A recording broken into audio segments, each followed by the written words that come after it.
Father స్లీవా ఆయన regional youth director. 2 రాష్ట్రాల్లో ఉన్నటువంటి కథోలిక యువతని నడిపిస్తున్నటువంటి ఒక వ్యక్తి. ఆయన ద్వారా అసలు ఈ జూబిలీ అంటే ఏమిటి? Hi Srujan, hi everybody. ఎప్పుడు సృజన్ అడిగే ప్రశ్న కూడా నాకు చాలా ఇష్టం. జూబిలీని ఏ విధంగా మనం చూడాలా?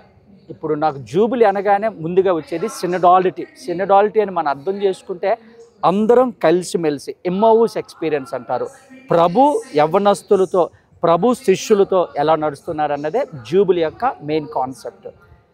నన్ను అడిగిన ప్రశ్నకు నా ఉద్దేశము, నా సమాధానం ఒక్కటే. ప్రతి ఒక్కరు కూడా కలిసిమెలిసి నడవాల. ఎక్కడ?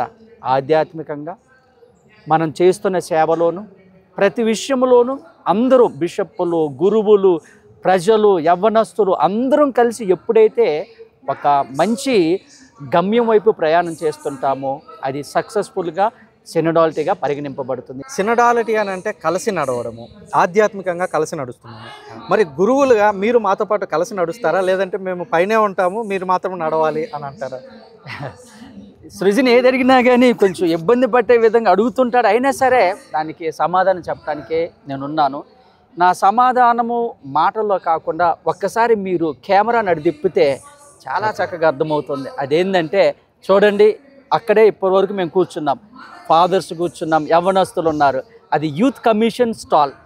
అందరం కూడా గత 2 రోజుల నుంచి గురువులు, యూత్ అనే వ్యత్యాసం లేకుండా కలిసిమెలిసి అక్కడ కూర్చొని అసలు యూత్ కమిషన్ అంటే ఏందని మాటల్లో కాకుండా ఒక చిన్న స్టాల్ ద్వారాగా మీ అందరికీ తెలియపరచడం జరుగుతుంది.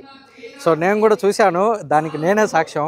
ఫాదర్ గారు కూడా అక్కడ కూర్చొని ఉన్నారు. అక్కడ కూర్చొని ఉంటేనే ఆయన తీసుకొని వచ్చి, ఇదిగో ఇక్కడ బ్యాక్గ్రౌండ్ బాగుంటుంది ఫాదర్ అని తీసుకొచ్చాను.